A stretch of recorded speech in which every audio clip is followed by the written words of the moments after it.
What's up, guys? Welcome to the Being Beautifully Honest podcast and channel. Thanks for being here, being subbed. If you're not, hit the button. If you're listening on YouTube, hit that like. It's like walking in the room, hitting that light switch. It's brighten up the place and get into this beautifully honest reaction. All right, we're going back in time to when Porsha Williams was on the Tamron Hall show. And then a little bit after that, how she was guest hosting on The Breakfast Club. And the reason why I wanted to go back to this, guys, and share my reaction and talk about this is because I just recently talked about Porsha before she filed for divorce, which has went viral, because I felt like she coming back to the Real Housewives of Atlanta was the same old song and dance for her of her being the victim. She's going to, in some way, come up with a way to tell people that the marriage between she and Simon is, it wasn't what she thought it was going to be. Some way she was duped or whatever, because I talked about this before, actually, the filing for divorce, but after the news came out that she was returning to Real Housewives, and then after the news came out that she was returning, then all of the stuff started coming about Simon and the fraud and the fake marriages and the not, having real companies and all these other things, right? So to me, even though I knew that this was not going to be a marriage that was going to last for eternity, I felt like these were the signs that she was going to use to manipulate the people who are just so enthralled by her to say, oh, I was duped, I was lied to, I didn't know it was like that. And honestly, you claim you were with the man for a month. Who knows? It may have been longer, but that's just how much how much time they wanted to put out to the public. We don't really know, because she was inappropriate when she came to that man and that lady at the time, his wife's house, and then wound up being with him. So yeah, we wouldn't be surprised that after dating someone for 30 days and you decide to marry them, that you're not going to know everything about them. Okay? So let's just go back into this because, yeah, I have some thoughts. Welcome, Porsha.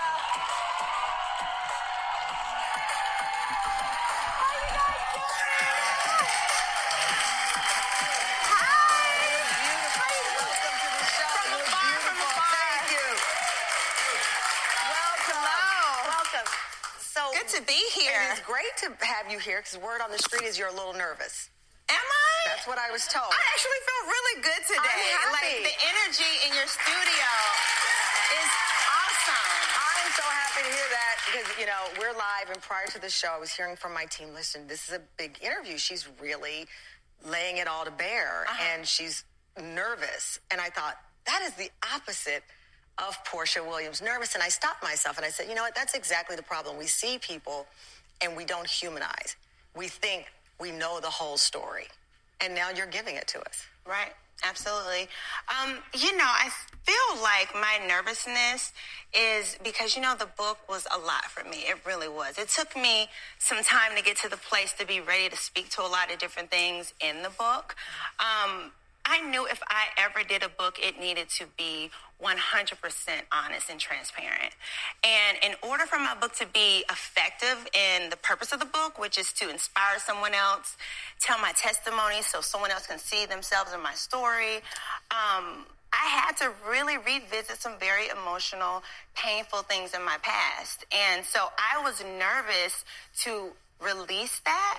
Yeah. But a lot of this didn't even come up on the now. show. So a lot of this did not come up on the show. No, it didn't. No, it didn't. I do speak about housewives. I mean, how can I write a whole book and leave out 10 years of my life? Yeah. But a lot of the book is from childhood, focuses on 20 to 30 years old. Because that's when I really dealt with a lot of pitfalls that I found myself in, some bad decisions. I found it to be so touching and revealing. You talk about your childhood, and one of the things you revealed in the book is that as a child, you had contemplated suicide. You said, I couldn't tell my mom that I'd held a bottle of pills, thinking about swallowing all of them, but deciding against it because I feared I'd be brain dead, and I definitely didn't want that to be. You were a kid What was causing, or what did you learn was at the heart of these feelings for such a young kid to think about? At that age, I didn't know what was causing it. I wanted to make sure I discussed it in the book because it's something that parents don't think about. How old were you when you had your first thought of suicide? I'm not sure exactly. I can't remember. I was definitely probably around the age of 10, somewhere around there. I had dealt with a lot of bullying in school. I didn't think much of myself, even though I had such a strong mother and a great provider. I had my father there as well. So I had a support system. And that's why I wanted to talk about it, because it's not just kids who've been neglected who find themselves in those dark places. And this conversation needs to be had so mothers and their kids, fathers and their kids can talk about this. That was really, really tough for me to revisit, even as a grown woman. Because when you think of depression, now when I think of it now and I identify as, okay, that's depression. I didn't know then when I took the scarf and put it on the door what that action was. I didn't really know. All I can say at this moment, it was by the grace of God to save me in that moment. Because you, as a child, you don't think that once you stop your breath, it doesn't come back. And so I think that's why a lot of children, God rest their soul, we are suffering from that now in our nation. A lot of kids have died from suicide. So I want to talk about that. But by passing through that as a child, I kept facing those same demons over and over. And that's what the book traces, that whole journey. You also, from childhood to your point, young adulthood, reveal something I did not know, and I don't think many people knew, this relationship with R. Kelly. And you write about him. I wanted to believe I wasn't a girl he was locking in his room to use whenever he wanted. You kept your interactions with him a secret. When he started to be accused of these crimes against young girls, and then it escalates, and then it's on trial, and he's convicted, were you thinking, I've got to tell? Or did you think, I don't want to be in the middle of this? You know, putting R. Kelly's name in the book, because some people I named, some people I didn't name, and putting his name in the book, it's just putting a name to another face that I had already encountered before. He had just been one of the men who was a predator in my life, who had taken advantage of me and mentally abused me in my life. So I saw him no different than those same men. That same darkness, that same treatment, they faced and met the same Porsha who did not know her self-worth. I didn't love myself. I didn't see who I was in those situations. You know, I was a grown woman. I had a penthouse in Buckhead. I had my own business. I wasn't your usual so-called victim. But because as a young woman, I did not value who I was, I only wanted to be what someone else thought I needed to be. You wrote in so this that's how I book, found myself in those situations. Which I think is interesting how you say you found yourself in these situations. I felt when I was reading it, is she blaming herself for some of this? And you wrote, I'm of R. Kelly at the time. I'm in his bedroom. I've already been in his house for hours. It's 3 or 4 in the morning. I've already put myself in this position. This is what you're supposed to do. You have to. You have to do it. There's no turning back. That's what you wrote about your first one of the sexual encounters. And I thought, why is she saying this? I put myself in this position. When I wrote those moments in the book and being that detailed, I had to go back to that mind frame. And a lot of victims do blame themselves. Yeah. They honestly do. We think the public could tell you, anybody can tell you there's every reason why you should not be there. So that causes you to blame yourself. So I did a lot of victim blaming, a lot of shaming of myself. And that's what silenced me for a very long time to speak out on any of the sexual abuse that I encountered in my life. And I often thought about, oh my gosh, especially when I got on Housewives, it was like, I have this platform, you know, people are starting to know me. Let me start using my voice. But I just felt so small still. I wasn't ready. I hadn't healed and gotten to the place to be able to speak up like those women did on the R. Kelly special. You know, us as victims, we have to get to a place and deal with what we went through and what our mind frame was at the time to be able to speak out and help somebody else. All right, I want to pause right there for a minute. A lot of what she's saying, I clearly Porsha is not stupid by far. She's made a lot of dumb choices, that don't get me wrong. But I want to get to this part of the interview because it was like, this is before she married Simon, and Tamron wanted to get some more information about the relationship. And because things didn't go the way that she desired them to go, after the fact of being on the Tamron Hall show, she wanted to claim that she was feeling attacked. And it goes back to what I was talking about before, with Porsha always being the victim in situations and circumstances that don't come out making her look very favorable. Your fiance, Simon, when is the wedding? When is the wedding? Right now, we haven't set our date. We are dating right now. He's still courting me. You know, in the South. How are you engaged and dating? You don't date your husband? No, I married him. You should be dating. You should be keeping the excitement going. We're enjoying each other. You're engaged to be married. Right, and I'm still his special sweetheart. We are in the honeymoon phase. We're enjoying each other. Yeah, it'll come. Okay. And you don't need to be dating. We date. Date nights are important. It's important. When he proposed, we set a wedding date, and we followed through. Yes, but, you want to still keep up that nice feeling, getting dressed. So will a wedding date prevent you from doing that? In the South, we call it... I'm Southern. We call it the courtship moment. And he's still just treating me so special. We just bought a home together. We're about to move in. We've got so much going on that... You're buying I'm Southern. You're buying a home before married? That breaks a Southern rule. No, we bought a home. We already bought the home. We closed already. I do believe the wedding is going to proceed. I think you're holding something back. I don't know what it is. You are.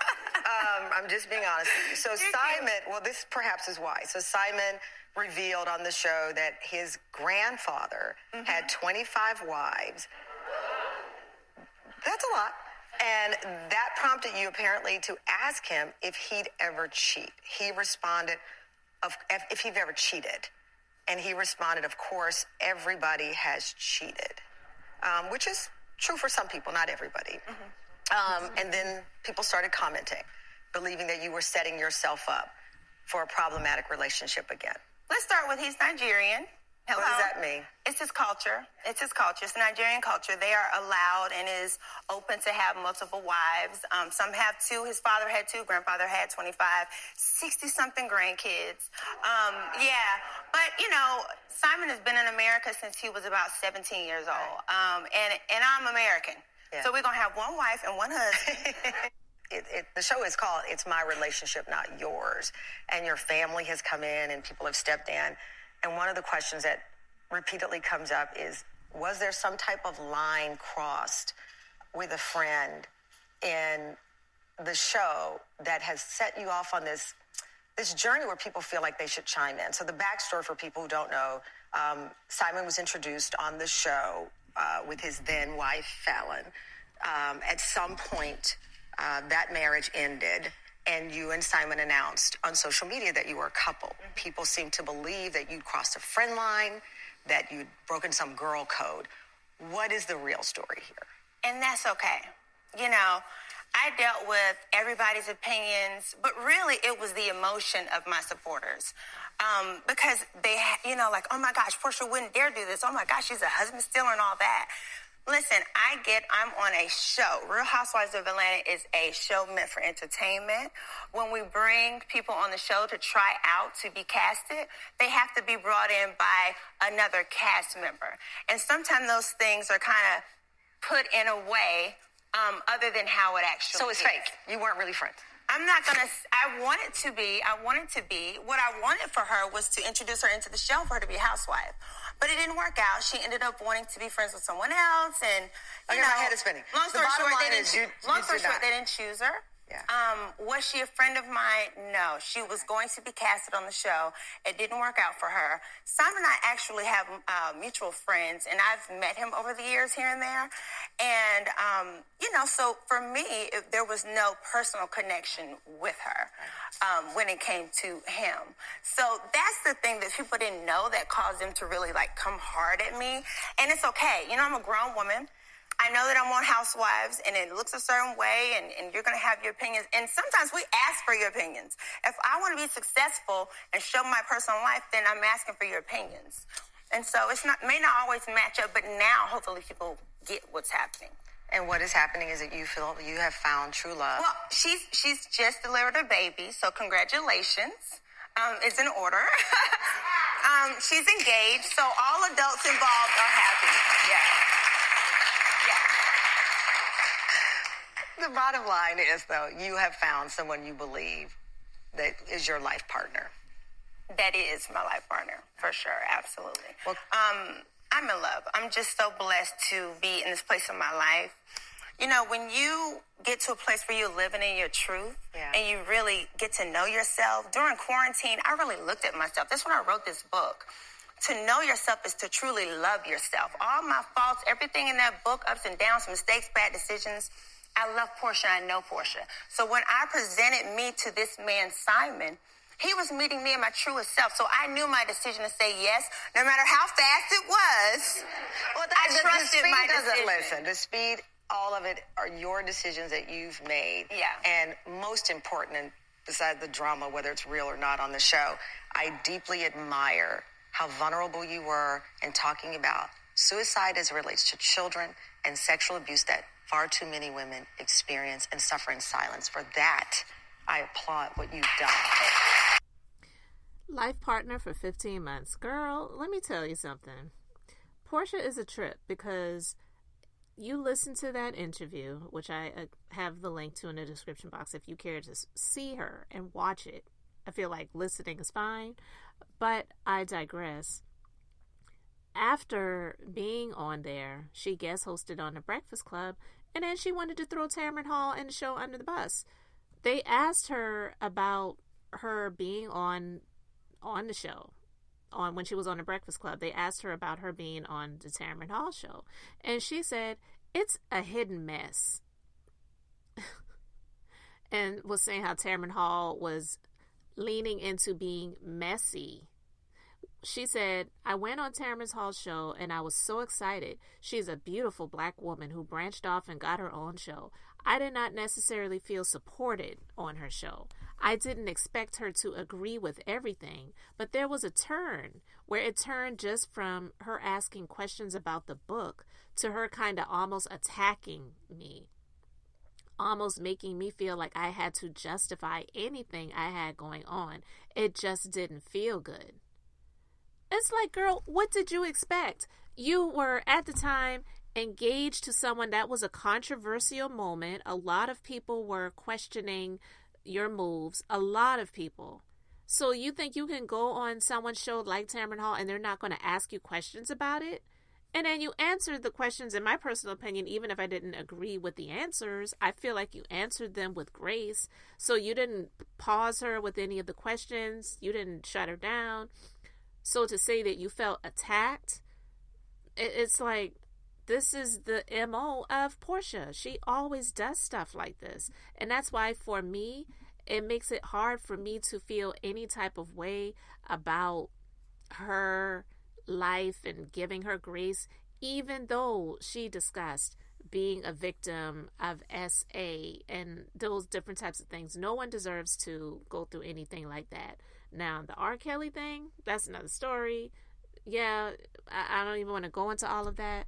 But Porsha calling herself being the victim, feeling attacked, going on the Tamron Hall show, justifying her choices and her decisions, saying that that's her life partner, and here we are 15 months later, she's filed for divorce. Now, filing for divorce doesn't necessarily mean getting a divorce. I mean, we've seen Cardi B do that several times, but we've also seen Porsha go through some relationships while she's been in the public eye. One, she was dumped And the other, actually, I think Dennis dumped her in that one too.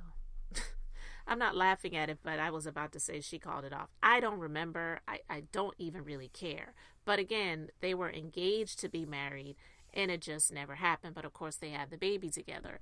I just don't feel that Porsha really makes great decisions. Now, I do know that she has had some, questionable decisions in the public eye, but she has been able to be this superstar, if you will, in the eyes of so many people where they just don't think she can do anything wrong.